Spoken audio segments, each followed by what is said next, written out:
Hi friends, so now we are going to start with chapter 7, which is on securitization. So in this chapter, we are going to learn about what is securitization, what are the steps in securitization, what are the parties which form part of securitization, the problems in a securitization process, the history of securitization in India, what are the instruments which are there in securitization, how is the pricing done, and a little bit of comparison with blockchain technology and tokenization. This is a broad overview of the chapter. Even before I get into the specific questions on securitization, it is good to first understand what is the securitization all about, because once we get clarity on what is securitization, balance is a fairly simple straightforward explanation. Let's first understand what is securitization. Let's take example of any one bank. Okay, let's take example of HDFC Bank. Now, HDFC Bank is in the business of giving loans and taking deposits from public, or taking some loans, or having capital. So their business is basically to give loans. So they have given loans worth 1000 crores. Their loan book is far higher than, but let's understand there is a 1000 crore loan book. This 1000 crore loan is given to home loan borrowers. What will happen here is these home loan borrowers are going to repay this loan over a period of 15 years, 20 years, 10 years, 25 years, depending on the life or the loan period. Now, what has happened is HDFC Bank wants immediate this money to be paid. They are in some immediate requirement of money, and they have told that I need immediately this 1000 crores. I go to the home loan borrowers, ask them, can you do an immediate payment? Most of the times, practically, it is impossible for a person to pre-close the home loan fully, because the loan outstanding would be very huge, and they would want to pay it out of every year income. But somewhere HDFC wants this money back now.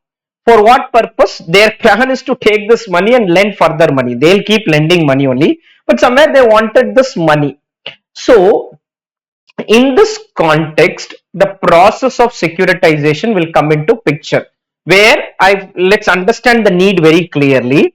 HDFC Bank, which has lent money to various retail borrowers have taken the money from HDFC Bank, and somewhere the bank is in need of this money. uh, the borrowers unfortunately cannot make the payment at one stretch. It is kind of impossible for them to make this payment. So in this context, they wanted someone to pay this. So that is where the securitization comes. So let's understand what will happen. Let's take HDFC Bank. If I prepare their balance sheet, in the balance sheet they will have advances. There can be home loan advances, there can be personal loan, there can be equipment loan, there can be construction loan, there can be multiple types of loans they could have given. What HDFC Bank is going to do is they are going to sell this. They are going to, because it is an asset, they want to sell this asset to someone. Whom are they going to sell? For that purpose, an SPV. What is SPV? Special purpose vehicle. A special purpose vehicle will be incorporated, and this special purpose vehicle is going to buy all these assets from HDFC. These are assets of HDFC. These are liabilities of the borrowers. So SPV says, I want to buy all this. So in a securitization process, the assets from HDFC book will get transferred to an SPV. An SPV is going to take care of all these assets. So they are removed from the books of HDFC Bank and goes to a special purpose vehicle where HDFC Bank can have some stake also. This SPV is created by HDFC Bank, This SPV is going to take all these assets.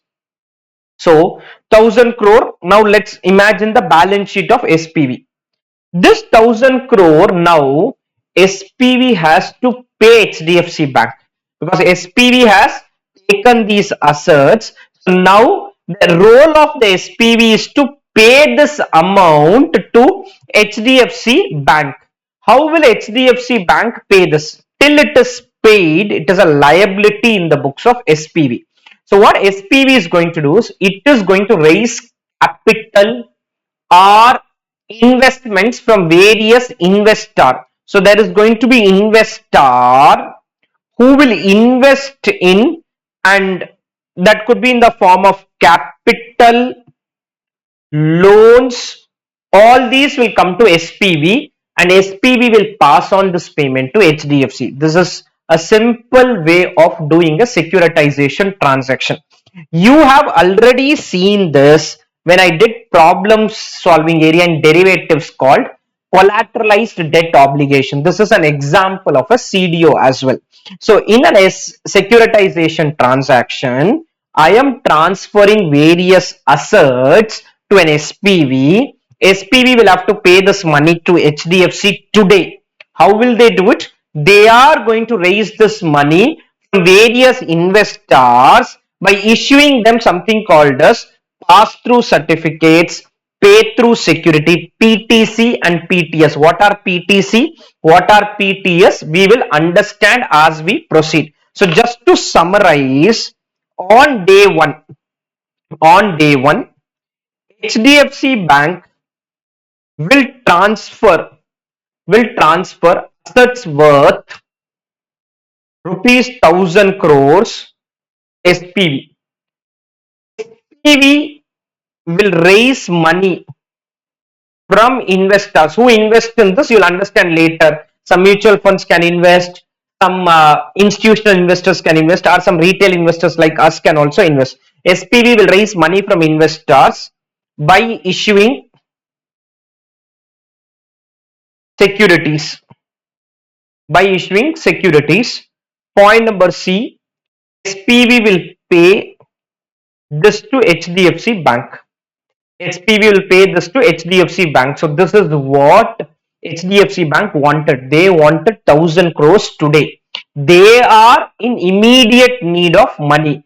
They are very clear in their mindset that can you immediately pay this amount.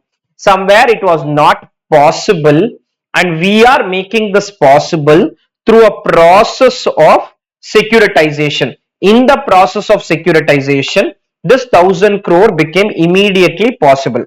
This securitization was also one of the reason for the great crisis which happened in US in the year 2008. There is a crisis which happened there because people were lending, securitizing, further lending, securitizing, further lending, and then there was a bubble which happened and the bubble finally got burst. But this is what securitization is all about.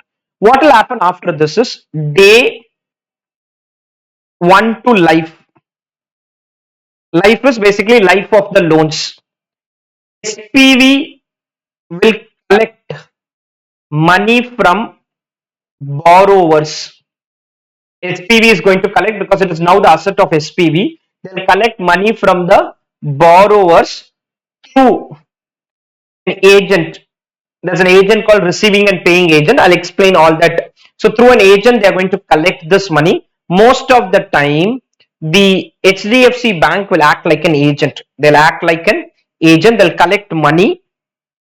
SPV will pay interest and principal to investors. They can have certain charges. The SPV will have certain certain management charges, all that they can do, but ultimately they'll pass on this money to the investor. This is what is a securitization transaction all about. In this process, if some default happens, what will be done, all that we are going to discuss as we proceed. So broadly, you can just write this. I'll wait for a minute. This is what securitization is all about. Note this.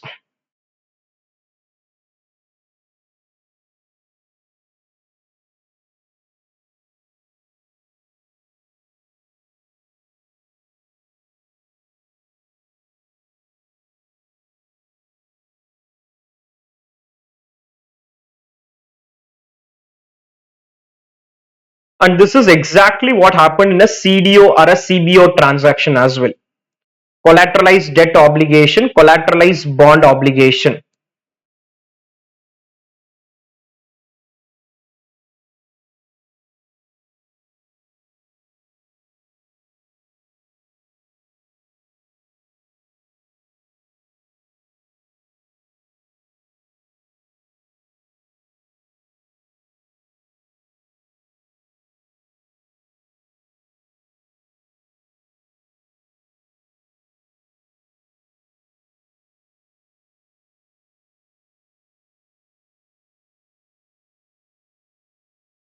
Okay, let us now go through the various questions. Well, I've broadly explained everything. Now I'll keep going through the question, but this is the concept is fully explained to you. Explain the concept and features of securitization. The process of securitization involves creation of pool of assets from the illiquid financial asset. What is illiquid is those loans which we gave, the money is going to be received over a period of 25 years. So currently they are illiquid in nature. Illiquid financial assets such as receivables are loans which are marketable. From an illiquid asset, I want to make it as a marketable asset through the SPV, because SPV will issue it to an investor. These assets can be automobile loans, credit card receivables, residential mortgage, or any other form of future receivables. In fact, practically even sales tax deferral, all those kind of securitization also happens. Features of securitization: creation of financial instrument. That PTC and PTS which we are creating are backed by certain collaterals. Those collateral are basically the original loan given. Process of securities can be viewed, securitization, not securities. Securitization can be viewed as a process of creation of additional financial product of securities in market backed by collaterals. Bundling and unbundling. What is bundling is these all assets which are there, we combine them together. That is, you combine auto loans, home loans, commercial loans, equipment loans together and then issue securities. When you issue securities to investors, you can issue securities of different risk level. Different risk level, different tranches can be done. These are broken down instruments of fixed denomination. It is called unbundling. Tools of risk management. Now, HDFC Bank is worried whether these people are going to pay me money or not. My worry was not that getting immediate money. I also didn't want to take this risk, credit risk. So, in case I want to avoid the credit risk, when I transfer these assets, I should transfer it without recourse. There is two types of securitization: with recourse and without recourse. If it's without recourse, if the ultimate customer defaults, if the ultimate customer is defaulting, the liability will not get passed on to HDFC. If it's without recourse kind of a securitization. So, in case assets are securitized on without recourse, non-recourse basis, then this can become as a tool of risk management, as risk of default is shifted from HDFC to the special purpose vehicle. Structured finance is this process which we are doing. The securitization process is called as a tool or is called as an example of a structured finance. Financial instruments are tailor structured to meet the risk return trade off of the investor. The investor can get into something called as the highest level of risk, medium level of risk, lowest level of risk. We have understood this in collateralized debt obligation. In a CDO example, you would have learnt that you can be a person who is taking the maximum risk, the mid layer risk, or the highest level of risk. So, in the process of securitization, financial instruments are structured to the needs of the investor. That is where this trenching comes. Trenching is, are you part of the first tranche, second tranche, or the third tranche? First tranche are the people who get less interest, but they also carry very less amount of risk, because in their investments it will be very clear saying that whatever money comes in, waterfall mechanism, first payment should come to me. Then there is a second tranche where after the first tranche payments are done, the second tranche payment will happen. These guys will get a slightly higher interest, but they also carry a higher default risk. and third tranche carry the maximum risk. They will be the residual party. In fact, I'll show it to you when we did this in CDO. I'll show it along with the CDO notes.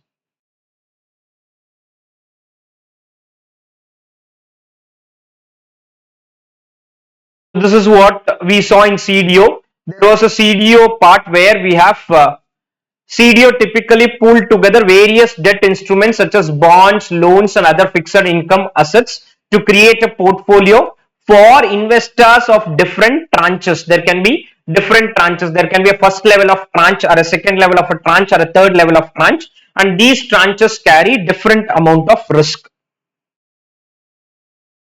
Let's get back to the securitization part. Homogeneity. What is homogeneity? Is within the tranche, whatever securities you are issuing, you will issue securities not to one person. You will be issuing securities to multiple investors. So whatever securities are issued, they carry similar returns and similar risk. So they are homogeneous. Homogeneous means same. Under each tranche, securities are of homogeneous nature. This can also be invested by small investors who can afford to invest in small amounts. Now, explain securitization in India. Now, securitization is not something which is there for a long period of time. It was not that it is there for some 50 years or something. This is a new concept. I think in 2010 around, securitization as a concept came into India, and it has grown and evolved a lot. I think Citibank are the pioneers who brought securitization in India. After Citibank bringing the process of securitization or concept of securitization in India, it has picked up space, and now securitization from your traditional instruments like normally it is the home loans which were securitized or auto loans which were securitized. From there it has moved to a lot of receivables. Citibank had pioneered the concept of securitization in India by bundling of auto loans in securitized instrument. Thereafter, many organizations securitized their receivables. We started with auto loans, but now it has moved to items like sales tax deferral, aircraft receivable. All that has come into picture. See, for securitization to grow, it is critical that when a customer defaults, the SPV, because if it's with recourse, they don't have a problem. But without recourse, then they have to take legal action against the borrower. So they should be allowed to take legal action. They should be allowed to recover money, and that is where the SARFAESI Act came into picture. In order to encourage securitization, the government came out with securitization and reconstruction of financial assets and enforcement of security interest, SARFAESI Act, because there were a lot of non-performing assets which were there, and these non-performing assets were becoming a problem for the SPV. With this happening, as I said, from auto loan receivables, we have moved to microfinance companies, NBFCs, commercial mortgage based securities, and there are a lot of players who are there like ICICI Bank, HDFC Bank, NHB, and this is just a data point for you. As per a report of CRISIL, securitization transaction reached a highest level of 1.9 trillion in financial year 2019 and 2020. Also, for securitization to work well, I would need a lot of investors to invest money, and that is where I think what has happened is SEBI has allowed FPIs also to invest money in securitized instruments. So this has allowed for the securitization to keep growing. So securitization, which started with Citibank with auto loans, has now grown to an extent that the amount is around 1.9 trillion, which is a huge amount because banks are in need of money. So they would want to securitize this so that somebody else takes these investments. So whenever an investor is investing in a securitized instrument, he is indirectly lending money to so many people, because the SPV now owns all these assets and they are funded by these investors. So they take beneficial interest in various loans which have been given. And what happened is, because this was happening, some banks in US started lending money without doing proper underwriting. without even doing proper underwriting. They started lending money left, right, and center. They kept on lending money. So when you keep on lending money and the underlying borrowers are not doing well, ultimately the bubble got burst and the crisis happened there. What are the benefits of securitization? Now, the benefits of securitization are there for various parties. In my example, when I started, I'll keep going back to this example which I've created. The HDFC Bank is called originator. He is called as an originator. Originator is a person who gets immediate liquidity. He is now not focusing on collecting this money, so he can focus now on his core business. Maybe I was giving auto loans in the past, but I don't want to do auto loan business, so I will focus on something else now. And it is also helping me in eliminating defaulters. So a lot of benefits are there from the angle of originator. Off balance sheet financing. What is off balance sheet financing? Is moment this securitization transaction passes through, these loans get removed from my balance sheet. I get the money also, but it is not a liability in my balance sheet. It is not a liability in my balance sheet because I gave these loans and got the money. When loan or receivables are securitized, it releases a portion of capital tied up, resulting in off balance sheet financing, leading to improved liquidity position, which can help in expanding the business of the company. More specialization in main business. Now I have transferred these assets, so let me concentrate on core business activity, because these issues which were there, I have transferred them. I have transferred them, so I need not worry about these customers. And if it's a non-recourse arrangement, even the risk of default is borrowed. Helps to improve financial ratios. So whatever ratios we are trying to calculate, one important ratio for a bank is capital adequacy ratio. This ratio will improve moment you do a securitization transaction. In a securitization transaction, the capital adequacy ratio is going to significantly improve. Reduced borrowing costs, because in whatever the securitization transaction we are doing, we have given loans to individual borrowers at the rate of 10%, 11%. But these investments which SPV is going to raise, that is PTC or PTS, they can come as a reduced rate. They can come as reduced rate. Why it can come as reduced rate is because of credit enhancements which can be there. This is from an originator point of view. Investors is also going to get a lot of benefits. For investors, this becomes a new mode of investment. So it leads to diversification of risk. Also, for example, there are certain financial institutions which would be told that you should lend 5% of your money to priority sector or 10% of money to priority sector. So this priority sector lending is mandated by RBI. I could not do this because I was not able to find right borrowers. Through securitization, I can fulfill these requirements. Diversification of risk, backed by different types of assets, provide the diversification. Regulatory requirement, acquisition of asset backed belonging to a particular industry, say micro industry, helps banks to meet the regulatory requirement. Protection against defaulters, if you do a recourse arrangement, if there is any default, then the originator is going to take care of the default. And you can also go for an insurance arrangement for compensation. That is, in case of a non-recourse arrangement, an insurance contract can also be taken, which is going to take care in case a default happens. Okay, now let's move to what are the participants in securitization process. There are primary participants as well as there are secondary participants. We have around, I think, 8-9 participants who are there in a securitization process. The primary ones are the most important participants. Without them, the process cannot proceed. Secondary is almost mandatory. Some of them may be there, some of them may not be there. In the primary participants, we have first HDFC Bank, which is technically called as originator. Originator is the initiator of the deal, or can be termed as securitizer. It is an entity which sells the assets lying in its books and receives the funds generated through the sale of such asset. The originator is going to transfer both legal as well as beneficial interest to the special purpose vehicle. So first party is HDFC Bank.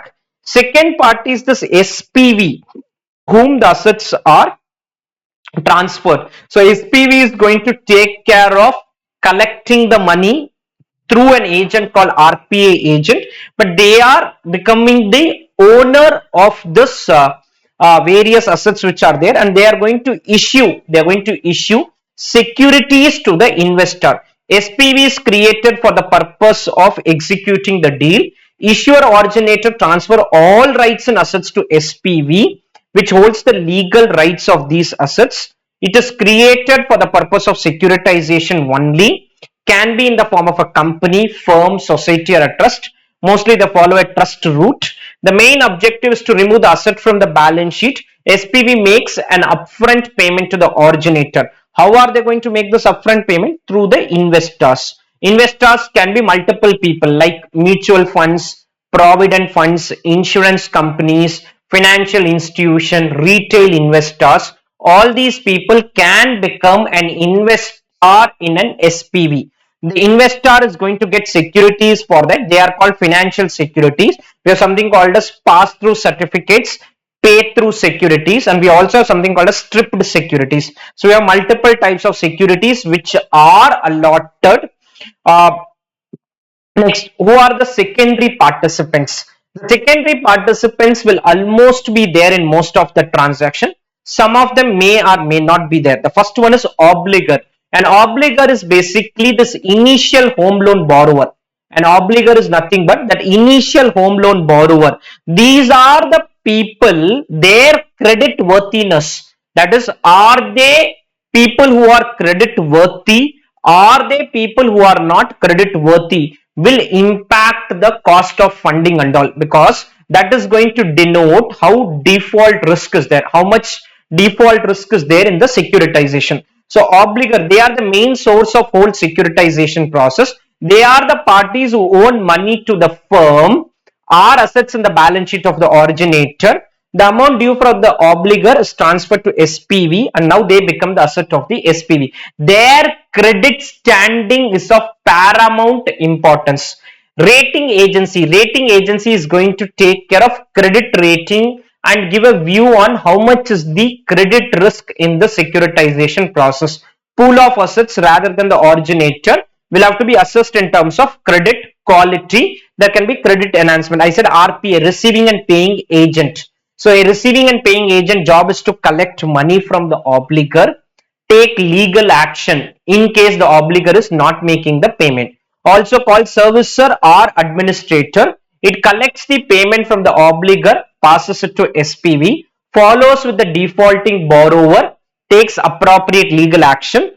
Originator or its affiliate will act as a servicer.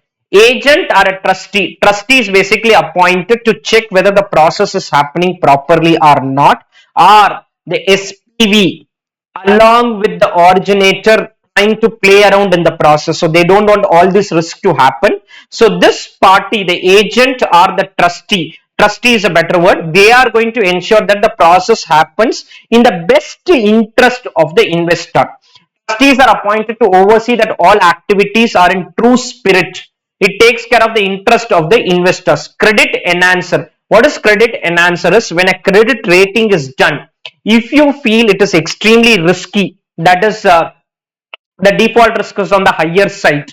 When the default risk is on the higher side, the credit rating will be a weak rating. When you give a weak rating, unfortunately, what will happen is a weak rating will translate into a higher rate of interest. So if you want protection against this, you need a credit enhancer who will say that I will support. Since investors are directly exposed to the performance, sometimes they would want additional comfort in the form of credit enhancement.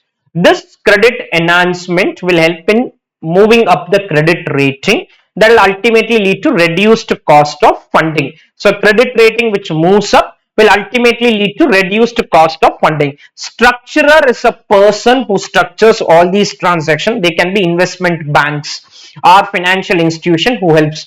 It brings together the originator, investor, enhancers, and other parties to deal of the securitization. They are investment banks who are going to take care. They will ensure that the deal meets all your legal, regulatory, accountancy, tax law requirements. So all these is going to be taken care by the structurer. So primary participants mandatory to be there. In secondary participants, without an obligate transaction will not pass through. Rating agency has to be there. Without a credit rating, if the investor is ready to take a view, then that's a different thing. But otherwise, a credit rating agency will become mandatory. An RPA agent a trustee, credit enhancer to enhance the risk element, and a structurer. What is the mechanism of securitization or steps in securitization? I think the steps part are very clearly explained with this example. HDFC Bank, or let me show this itself. HDFC Bank is going to transfer assets to SPV. SPV will raise money from the investor. SPV will pay this to the HDFC Bank. SPV will keep collecting money and will pay interest and principal to the investor. This is what broadly the steps are going to be. Creation of pool of assets. The process of securitization begins with creation of pool of assets by segregation of assets backed by similar type of mortgages in terms of interest rate, risk, maturity, and concentration. Transfer this to the SPV. Once assets have been pooled, they are transferred to the SPV. Sale of securitized paper. SPV designs the instruments based on the nature of interest risk. They can be something called as PTS, pass-through security, or pay-through certificates. I'll explain these things. PTS and PTC. These are the two types of instruments which are there. Administration of assets, which is going to be done by a RPA. The administration is subcontracted back to originator, which collects principal and interest from the underlying asset and transfer to the SPV. Recourse to originator. This will happen in case there is a default and we have gone in without recourse or with recourse factoring. If you have gone with a with recourse kind of an arrangement, this will happen. SPV will repay the funds in the form of interest and principal that arise from the assets pool, and a credit rating may be done. Explain the problems of securitization. As I said, we started with Citibank. We have grown a lot in securitization, but still there are certain challenges. The first challenge is on stamp duty. Now, what is stamp duties in India? Every state has its own provisions on stamp duty, which can go to even as high as 12%. So if in securitization also you're going to charge stamp duty, then it can become a problem. It is not something which anybody would want to incur, because when the assets are getting transferred from the HDFC Bank to the SPV, under Transfer of Property Act, a mortgage debt stamp duty, which even goes up to 12% in some states of India, are impeding the growth of securitization. In that, they are saying PTC kind of an arrangement are exempted from stamp duty, but some states have reduced the stamp duty, but this can become one big problem. Taxation is one area where there is lack of clarity. We are not sure how the accounting is going to be, how the taxation is going to be done, what kind of tax treatment is going to happen to these transactions. Will there be any capital gain at this time when a transfer happens? Will there be how is the income going to be taxed? So there are a lot of different opinion on this. Accounting aspect is HDFC Bank is removing asset from its balance sheet, giving to the SPV and getting money. So indirectly they have converted their illiquid assets into cash and cash equivalent. When this has happened, how this needs to be accounted? Also, there can be a with recourse arrangement, without recourse arrangement. Without recourse means my risk is fully eliminated, I have no problem. But with recourse, risk continues to be there with me. So if the risk is going to continue to be there with me, the way this is treated also needs to be seen. Because if the risk continues to be there with me, I cannot say that I can directly eliminate this from my balance sheet. So accounting and reporting of securitized assets in the books of originator is another area of concern. Although securitization is slated to be an off-balance sheet instrument, in short, we have removed the receivable. When you do it without recourse, because if a default happens, lack of standardization is another issue. Also, ineffective foreclosure laws. What is ineffective foreclosure laws? Is whenever a default happens, the SPV would want to take over. For example, if you have taken a home loan, For home loan, the security is going to be that building which is acquired through the home loan. So the SPV would want to take over this building, but there are a lot of challenges on that also. Every originator follows own format for documentation and administration. Lack of standardization is another obstacle. Inadequate debt market. See, if you want success in securitization, we would want a lot of investors to be there, and they should be willing to invest in PTC and PTS instrument, for which we need a strong debt market. Lack of existence of a well developed debt market.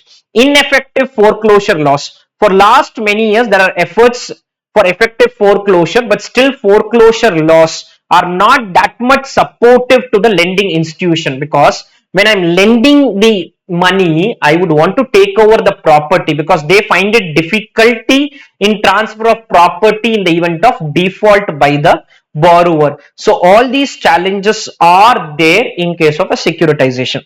Now, various securitization instrument. One is pass through certificates, and second is pay through securities, PTC and PTS, pass through certificates and pay through securities, PTC, PTS, and we have something called a stripped securities, which are not followed that much in the practical world. Now, what is pass through certificate is very simple. SPV is going to collect money from the obligors. SPV will keep collecting money. If any prepayment is done by, the original borrower, the SPV will also make prepayment to the investor. That is a very simple thing. If any prepayment is done by the investor, SPV will also make prepayment to the investor. The borrowers took a home loan but suddenly pre-closed it. Somebody said, I will pay double the normal rate because I want to get over the loan immediately. So pass-through certificate is very simple. SPV will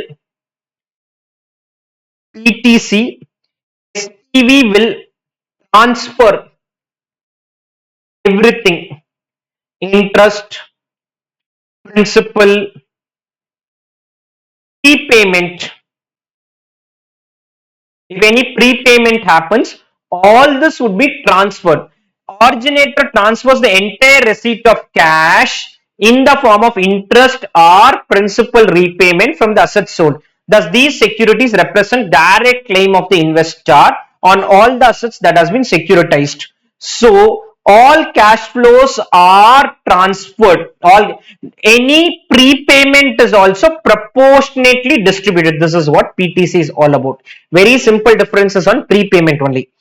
PTS means I will pay as per the said pattern. That is, when I took a loan, I said year 1 to the investor, I'll pay 10 lakh principal plus 12% interest. Year 2, I'll pay 8 lakh plus 12% interest. Keep on going on like this. It will keep on going, and there's a set structure, and I will pay as per this set structure only, even if prepayment happens. So what needs to be done in case the SPV gets early money? They have to invest this money somewhere. That is then another challenge in a PTS transaction. So in a PTS transaction, SPV debt securities backed by the assets, it can restructure different tranches from varying maturity. This structure permits desynchronization. There it is a synchronization of servicing of security from the cash flow. Permits the SPV to reinvest surplus funds for a short term as per their requirement. So whatever cash flow comes, I do not immediately pass it on. If there's any prepayment, I'll keep it here. In a PTC, everything is paid immediately. In a PTS, I'll keep it with my stripped securities. Basically, it can be a PTC, it can be a PTS, where I'm classifying them into interest only security or principal only security. What is interest only securities? Whatever payment is happening to the investors, that will be paid out of the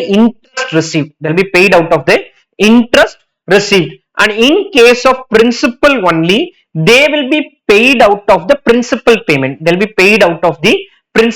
So something is paid out of the interest payment and something is paid out of the principal payment, that is what is going to happen, are created by dividing the cash flows into two or more new securities. These two securities are interest only security, principal only security. Holder of IO securities receives only interest, PO security receives only principal. This is highly volatile and are less preferred by investor. PTC, PTS, two types.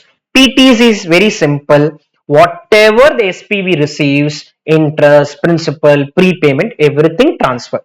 In PTS, there is a set structure. Based on that set structure only, I'll pay. If I've received more from the borrowers, I'll do short-term investments.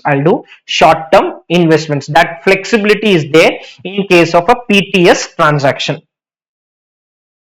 Okay, let's now move to the next set of questions. How is the pricing of securitized instruments? I've gone through the ICI material, but the way they have explained this, I found it a little bit tricky or a little bit not very clear in their way it is worded. I'll just explain what is normally done. What we are trying to do is, what is pricing is, what should be that initial flow from the SPV to HDFC Bank. For that purpose, we're just going to do simple thing: present value of future cash flow. This is how pricing is done. The only thing is, what discount rate do you want to use? HDFC Bank would want to use a low discount rate. The SPV would want to fix a high discount rate, or the investor would want to fix a high discount rate. This is how the pricing is going to be done. You are going to fix a discount rate. So you will do discounting of future cash flow. The SPV will forecast the future cash flow, apply a discount rate. HDFC Bank will want a lower discount rate. Investor would want a higher discount rate. High discount rate, lower present value, lower outflow. Low discount rate, higher present value, higher outflow. That is what all this is all about. While pricing the instrument, it's important that it should be acceptable to both originator as well as to the investor. From the investor angle, from an investor's angle, security price can be determined by discounting the best estimate of the expected future cash flow using rate of yield to maturity of a comparable security with respect to credit quality and average yield. This yield can be estimated by the yield curve available for marketable security, making certain adjustments. That is, take a comparable security. I was not very clear on this part of it, but TK, whatever they have mentioned. From an originator point of view, the instruments can be priced at a rate at which the originator has to incur an outflow, and if that outflow can be amortized over a period of time by investing the amount raised through securitization. Now, they have given it in a slightly difficult wording. What I can indirectly say here is, originator will get that money, he will invest that money and earn some income. This income will offset the opportunity income lost by them. The originator has to incur an outflow. Every year they were getting some income from these assets. This income is getting stopped, and in place of that, the initial money which you got, that is going to give them some income. That is what I can understand. But in simple words, it's present value of future cash flow. Originator would want a low discount rate. Investor would want a high discount rate. What are the various risks in a securitization process? Now, the first risk is the most important part, which is the obligor related risk.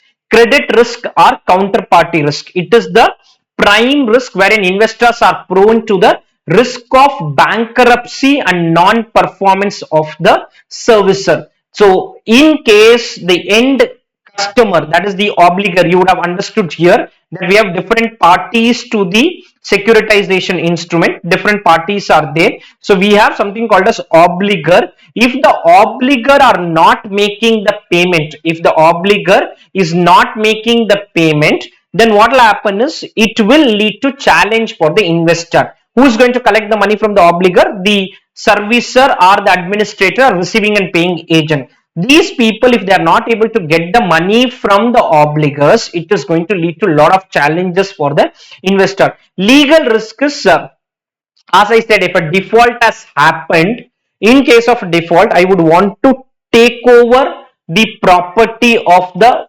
original borrower.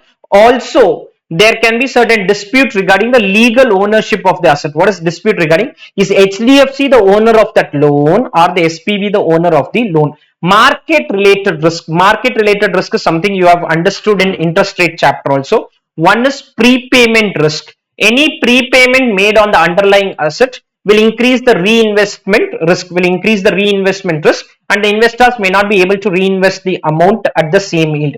Interest rate risk is, this is if interest rate goes up or comes down. This is applicable where the loans are based on a floating rate and the investor payouts are based on a fixed rate.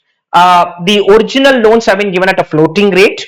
The investments which has been done, that is the PTC or PTS, is at a floating rate, are the opposite. One is at a floating rate, another one is at a fixed rate. In that case, any changes in interest rates can impact the performance of the SPV and finally the income of the investor. They are saying even with 100% pool collection, that is everybody is making the payment. What happened is the loans are given at 8 or floating base rate plus 3%.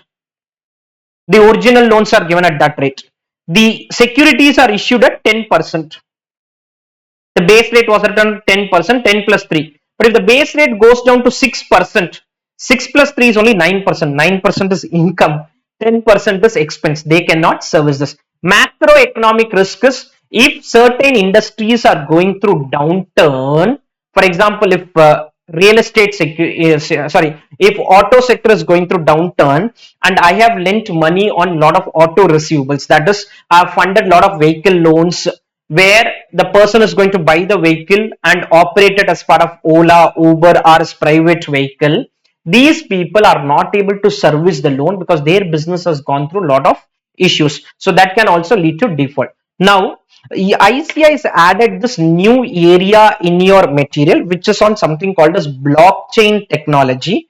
Blockchain they've added, but the ultimate objective was to explain something called as tokenization. That is what is very critical part. Blockchain as such is a very big concept. I am just going to broadly explain what is a blockchain technology. See, a blockchain is basically a decentralized system. What is decentralized system is? Anybody can operate this. Anybody can operate this. A decentralized open ledger of transaction without the trusted parties, with permanent entries and irreversible changes. So I can make entries at my place, you can make entries at your place, somebody else can make entries at their place, and everything will get accumulated together in this blockchain. In the blockchain technology, all these will get accumulated. It is useful by banks, corporations or government. Every transaction forms part of a block. Every transaction forms part of a block and uses a chain of blocks. An example they have given, and very good example, is a Google document. You have a Google Excel sheet or a Google Word document where anybody can make changes and automatically the changes are updated to all the people.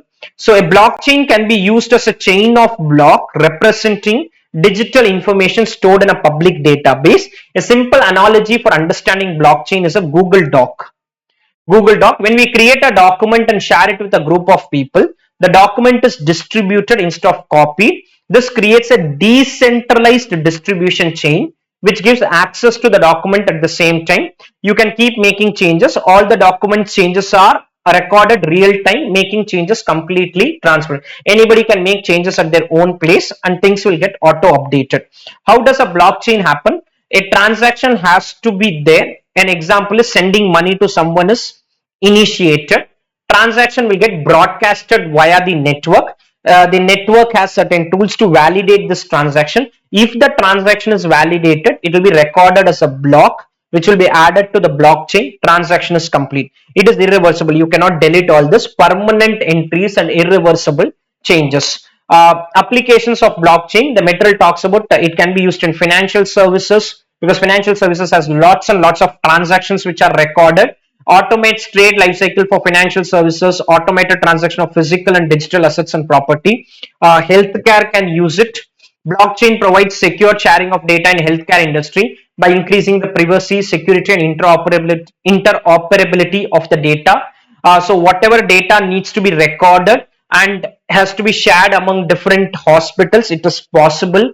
Government can use it for recording various transactions because they have lot of records. Government have records like land registration, vehicle registration, electronic voting, travel industry, economic forecast. So all these can use it. Now, what are the risks in a blockchain technologies? A blockchain basically operates through, if you see here, it says a blockchain operates through, it's a decentralized open ledger without the trusted third party. There is nobody who's going to take care of the role of risk management because it works on a technology, and if that technology is tampered with, it can lead to challenges. If you tamper the base technology, it can lead to challenges in recording, or it can be, there can be error in recording of transaction also.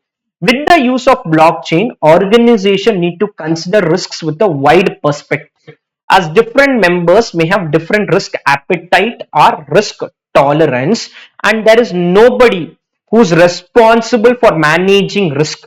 There's no person who's responsible for managing this risk, dependent on the underlying technology. In case you tamper with the underlying technology, it could render that the data which is recorded is inaccurate and unreliable. So also it can become a challenge in the absence of any central authority to administer and enforce protocol amendments. There could be a challenge in the development and maintenance of process control activity, and risks related to information overload could potentially challenge the level of monitoring required. To me, very important part is there is no in between a party who is going to take care of risk management. So many parties are there, everyone has different risk appetite or risk tolerance level. There is nobody in between who is going to take care of the risk management angle, and because of this, what will happen is you are going to face challenges in a blockchain technology, and if the underlying technology is tampered, then it can lead to even errors or inaccurate and unreliable information.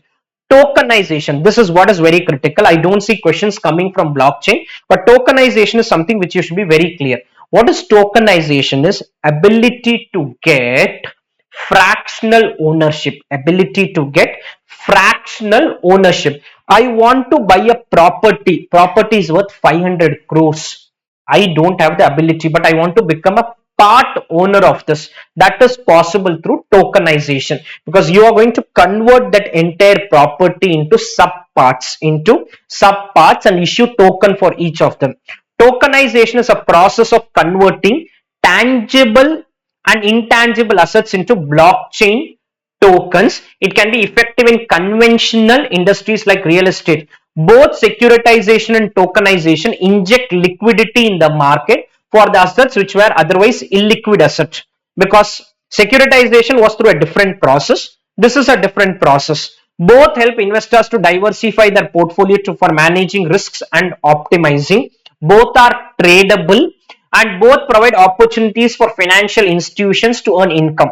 In short, what tokenization is going to do is a 500 crore property. You can invest 5,000 rupees in that. You can invest just 5,000 rupees and become a part owner of the property, or 50,000 rupees or a 5 lakh, whatever is the token amount, it is decided. That is what tokenization is all about. I'll just summarize this chapter. We initially understood what is securitization. As I said, securitization will involve an HDFC bank, will involve an SPV, will involve an investor. So that is what securitization is all about: converting or creation of pool of assets from the illiquid financial assets. Features is creation of financial instruments, bundling and unbundling, tool of risk management. It is a structured finance, trenching will be done, homogeneity is there. Securitization started with Citibank and kept moving to other places. The recent volume is around 1.7 trillion. Uh, Benefits of securitization: originator will get immediate money. He can focus on core business rather than focusing on this. It becomes a tool of risk management because now they have eliminated this default risk also from their business. Helps to manage, improve financial ratio and reduce borrowing costs. For an investor, it helps to diversify the risk. Regulatory requirement can be met, and there can be a protection against default in case it is with recourse or they take insurance. Participants, primary participants is HDFC Bank, which is originator, SPV, and investor. Secondary is the original borrower, which is called obligor. There's a credit rating agency which will be there. There can be a credit enhancer who can be there. Receiving and paying agent can be there. A servicer or receiving and paying agent can be there. And apart from this, in your securitization transaction, there can be a trust who can monitor what are the things happening. Is it happening in the best interest of the investors or not? Mechanism of securitization: creation of pool of asset, transfer this to the SPV, issue the security, SPV will collect the money, SPV will take legal action, and in the end, they will make the payment to the investors.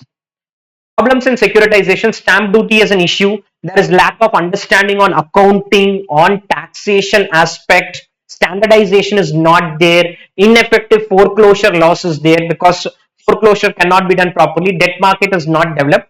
PTC and PTS, pass through certificates, pay through security. Pass through certificate is transfer interest, principal, prepayment, redemption, whatever money you get, please pass it on to your investor. In a PTS, you'll pass as per the original structure. And stripped security can be interest only security or principal only security. Interest only security gets income only from the interest. Principal only security gets income only from the principal aspect. Pricing of securitized instrument: present value of future cash flows of the securitized transaction, discounted at a rate. Originator would want a lower discount rate, investor would want a higher discount rate. This is what it simply mean.